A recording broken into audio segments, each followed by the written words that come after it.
os salmos já eram cantados, 726 a.C., antes do cativeiro até israelita, né? E antes do cativeiro hebraico, do cativeiro judaico, perdão. Então você tem os salmos que estão no grupo Ketuvim, foram colocados nesse grupo Ketuvim, mas que tem sua história ampla, né, espalhada ao longo de muitos fatos históricos, ao longo da história de Israel. Eles serão depois reunidos numa coletânea, ok?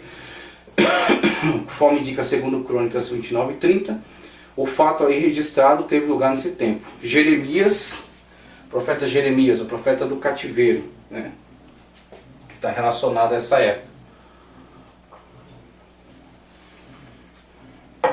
Jeremias, como diz aqui, cuja chamada deu-se em 626 a.C., registrou a revelação divina, conforme Jeremias 30, 1 e 2.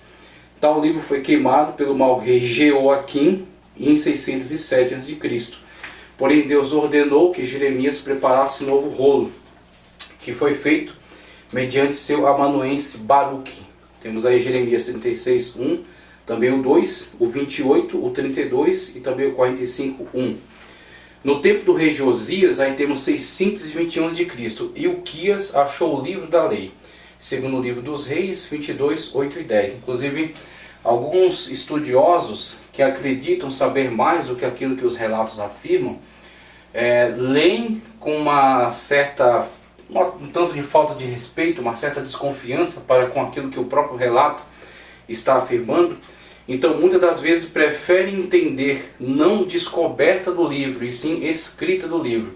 É onde surge, eu nem coloquei na nossa tela aqui, porque em outras aulas, aula de hermenêutica, por exemplo, há abordagem sobre essas teorias. As teorias documentaristas, por exemplo, que alegam que há quatro fontes, né, há quatro fontes que estão produzindo material para o Antigo Testamento, sendo a javista, a eloísta, a deuteronomista, tá certo? E a sacerdotal.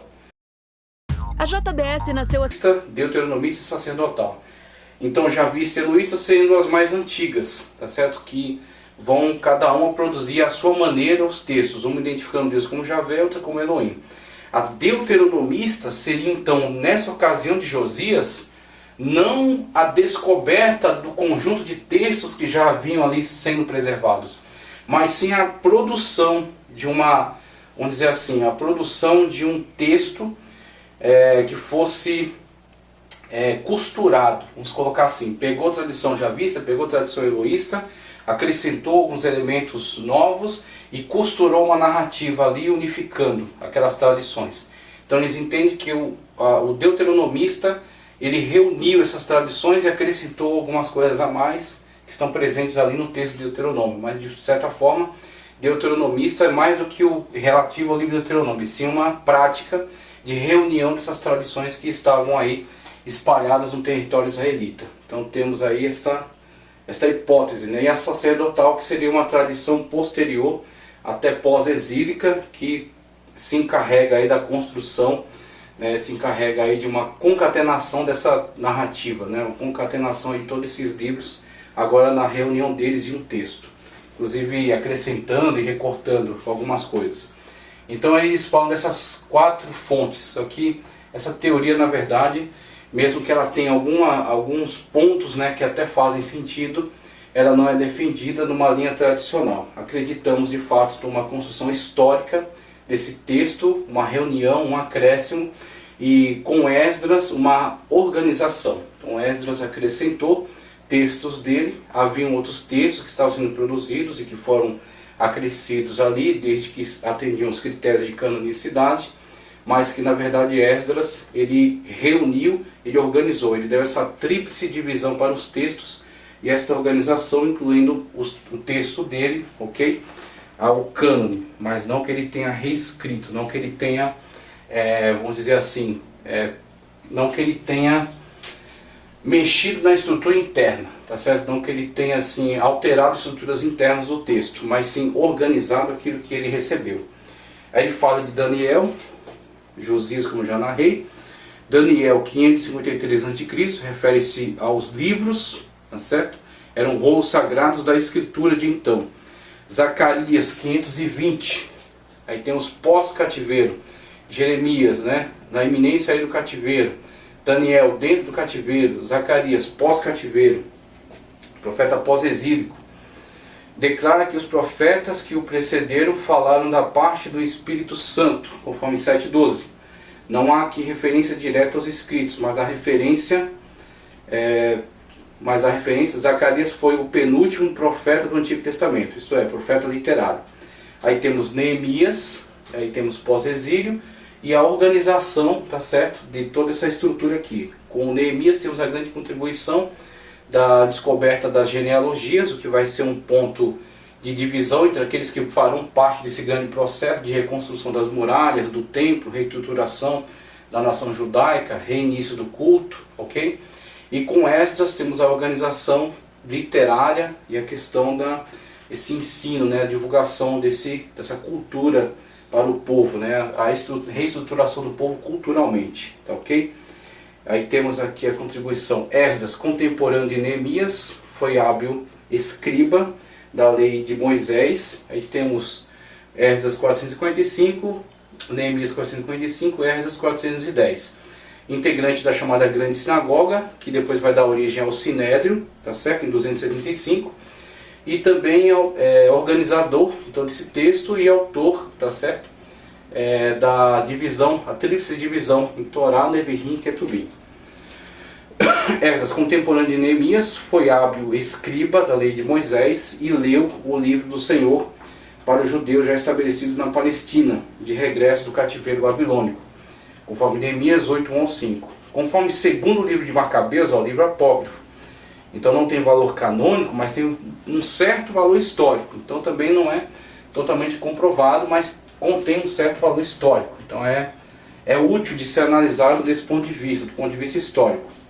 Segundo Macabeus e outros escritos judaicos, Esdras presidiu a chamada Grande Sinagoga, que selecionou e preservou os rolos sagrados, determinando dessa maneira o cânon das escrituras do Antigo Testamento. Ver Esdras 7, 10 e 14. Essa grande sinagoga era um conselho composto de 120 membros, que se diz ter sido organizado por Neemias, cerca de 410 a.C., sob a presidência de Esdras. Foi essa entidade que reorganizou a vida religiosa nacional dos repatriados e mais tarde deu origem ao Sinédrio, cerca de 275 a.C. A Esdras é atribuída a tríplice divisão do cânon já estudada. Foi nesse tempo, isto é, no tempo de Esdras, que os samaritanos foram expulsos da comunidade judaica, conforme Neemias 13, levando consigo o Pentateuco, que é até hoje a Bíblia dos samaritanos. Aí temos o Pentateuco samaritano. Vamos ver aqui algumas informações relevantes em relação ao Pentateuco samaritano. O dia a dia é cheio de heróis disfarçados. Oh, Jorge! Prova que o Pentateuco era escrito canônico, ok? Então temos aí tantas evidências, inclusive essa, né? E a descoberta do Pentateuco samaritano, a descoberta dos manuscritos de Qumran, então demonstrando aí a historicidade de todos esses fatos, né, esses relatos em relação à construção do cânon.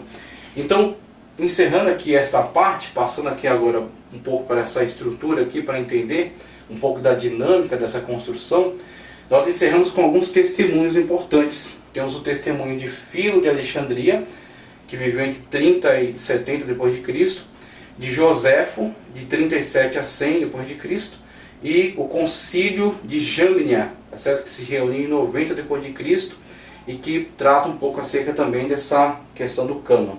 Com relação a Fílides, escritor de Alexandria, de 30 a 50 depois de 30 anos de Cristo a 50 depois, possuía todo o cânon do Antigo Testamento. Então 30 anos de Cristo você já tem Fílon, que tinha condições de possuir a Tanakh, ou seja, o cânon completo do Antigo Testamento. Em seus escritos ele cita quase todo o Antigo Testamento, ele faz uso então de quase todo o Antigo Testamento nos seus escritos. Joséfo, historiador judeu. Vou encerrar aqui esta aula com uma leitura de História dos Hebreus, uma afirmação de Joséfo em relação aos textos, tá certo? 37 a 100 depois de Cristo, contemporâneo de Paulo, diz, escrevendo aos judeus, no livro Contra Apion, nós temos apenas 22 livros, contando a história de todo o tempo. Então isso aqui inclusive é a citação dele, vou mais tarde fazer essa leitura. E algo acerca do concílio de Jamnia, em 90 depois de Cristo, em Jâmnia, perto da moderna Jope,